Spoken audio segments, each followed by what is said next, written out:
परमेश्वर के नाम की महिमा हो। एक बार सभी भाइयों को बहनों को नमस्कार, जय मसीह की। एक बार फिर से परमेश्वर ने शास्त्रीय एजुकेशन पॉइंट के द्वारा आपसे बात करने का, आपके साथ में परमेश्वर के वचन को सीखने का जो अवसर दिया है, मैं परमपिता परमेश्वर का धन्यवाद करता हूँ।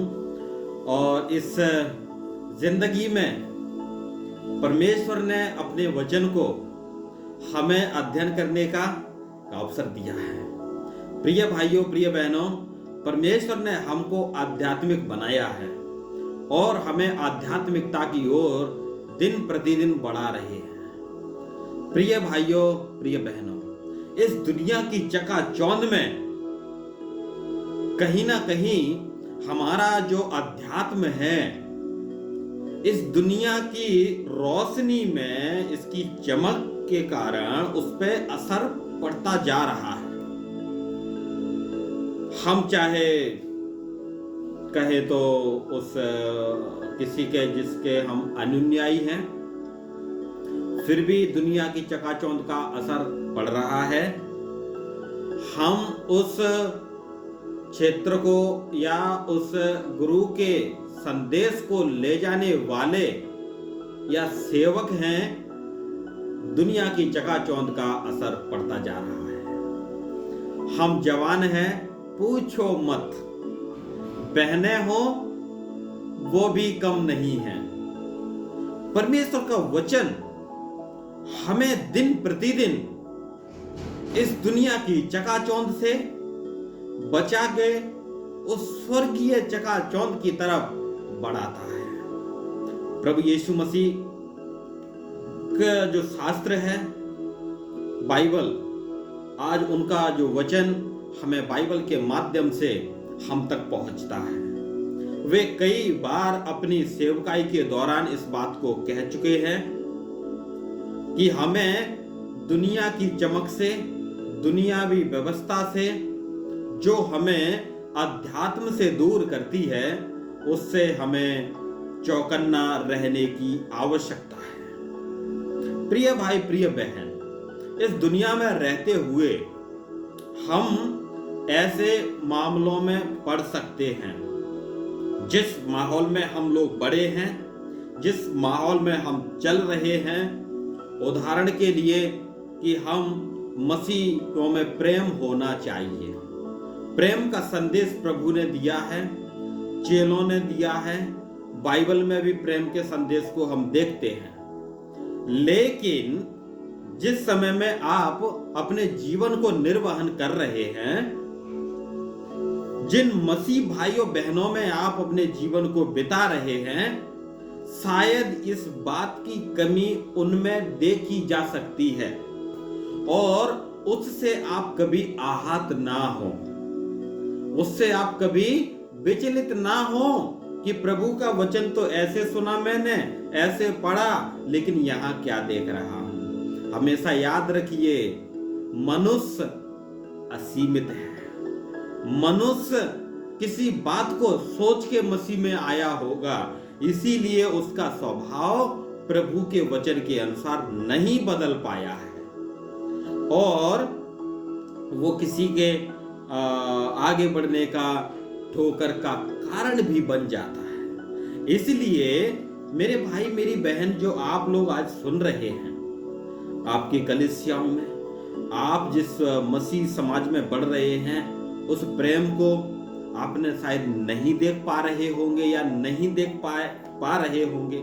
किसी भाई से या बहन के जीवन को देख के आपको ठेस लगती है, बुरा ना माने, क्योंकि वो भी मनुष्य है। जब वो प्रभु के वचन को गहराई से समझेंगे, अपने जीवन में उतार पाएंगे। लेकिन सत्य बात यह है कि आप सच्चाई को सुन रहे हैं, प्रभु के वचन में बढ़ पा रहे हैं, ये आपको मिल गया है। पवित्र बाइबल आपको मिल गई है। इससे बड़ी आपके लिए क्या सौगात हो सकती है। प्रिय भाई, प्रिय बहन, हमको इस सौगात में यूं ही अटक के नहीं रहना है। मेरे भाई, मेरी बहन, मेरे कलीसिया या मेरे जो सगे संबंधी हैं मसीह में, उनकी वजह से मैं पीछे नहीं रहूं, ऐसी भावना, ऐसा विचार रखे आपको आध्यात्मिकता जो मसीह के द्वारा है उसमें बढ़ते चले जाना है। आइए एक वचन को पढ़ते हैं और उस पर थोड़ा सा चिंतन करके हम समाप्ति की तरफ बढ़ेंगे। मेरे साथ में निकालिए पहला तीमुथियुस का शास्त्र और 6वां अध्याय और उसका 10वां श्लोक इस प्रकार से लिखा गया है। मैं आपके लिए हिंदी में आज पढ़ना चाहूंगा। क्योंकि धन का लोभ सब प्रकार की बुराइयों की जड़ है। धन का लोभ सब प्रकार की बुराइयों की जड़ है। परमेश्वर ने 10 आज्ञाएं दी और उनमें कहा लोभ ना करना, क्योंकि वो बुराई है। तो कुछ लोग या कुछ भाई या बहन ये तर्क कर सकते हैं पैसा बुराई है। नो नो नो, पैसा बुराई नहीं है। पैसे का लोभ बुराई बताया गया है। इसको हम समझने का प्रयास करें। पैसा तो शुरुआत से चला आ रहा है। कर के रूप में प्रभु यीशु मसीह हमारे गुरु ने दिया पैसा। यदि प्रभु पैसे का उपयोग करते हैं तो इसका मतलब यदि हम बुराई समझ रहे हैं पैसे को, तो प्रभु ने बुराई को प्रयोग किया, लेकिन ऐसा नहीं है। पैसा बुराई नहीं है मेरे भाई मेरी बहन। पैसा मेरी और आपकी जरूरत है। पैसा सेवकाई की जरूरत है। सेवकाई में पैसे की अत्यधिक आवश्यकता है। आज हमारी बहुत सारी सेवाएं नहीं बढ़ पा रही हैं मात्र पैसे की बदौलत। पैसा नहीं है, बहुत सारे काम हम नहीं कर पाते हैं जो पैसे के द्वारा ही होंगे। इसलिए पैसा बुरा नहीं है। पैसे का लोभ बुराई की जड़ है। कुछ लोगों ने इसकी लालसा में विश्वास से भटककर अपने आप को अनेक दुखों से छलनी बना डाला है। इसके लालच करने से अपने जीवन में छेद करके रख लिए हैं। किसमें? विश्वास के जीवन में। विश्वास से भटककर अपने जीवन को छलनी बोले तो हम जो आटा छानने वाला एक जो उपकरण है उसको छलनी बोलते हैं। पानी को छानने के लिए एक छलनी का जो प्रयोग करते हैं उसको छलनी बोलते हैं। और उसमें कितने छेद होते हैं हम गिन सकते हैं यदि गिनेंगे तो, लेकिन तुरंत बताएं गिन के, अनगिनत हैं वो।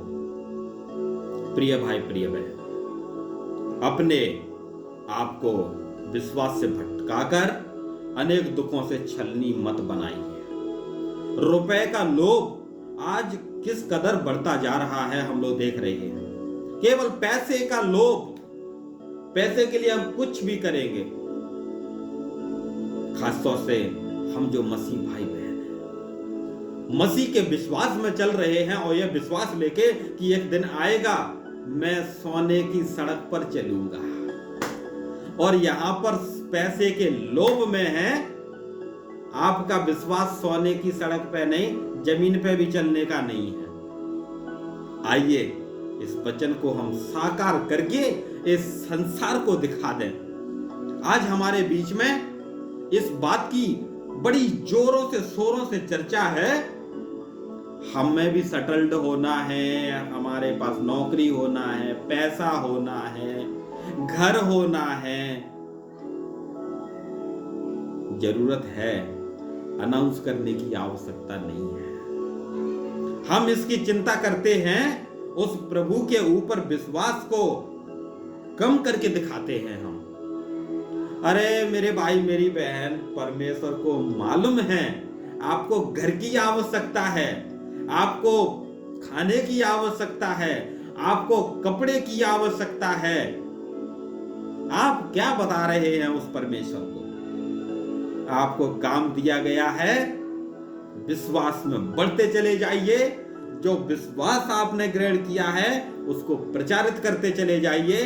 बाकी का परमेश्वर के ऊपर छोड़ दीजिए। मत्ती 6:33 के अनुसार प्रभु उचित समय पर हमारी जरूरतों को पूरा करेंगे, सेवक हो, विश्वासी हो, बहन हो, भाई हो, बच्चे हो, सभी जरूरतों की जिम्मेदारी प्रभु लेते हैं। यदि हम जिम्मेदारी लेते हैं प्रभु, मैं आपके पास दृढ़ विश्वास रख के आगे बढ़ता रहूंगा। प्रभु भी हमको कहते हैं, मैं भी आपकी जरूरतों का जिम्मा लेता हूं।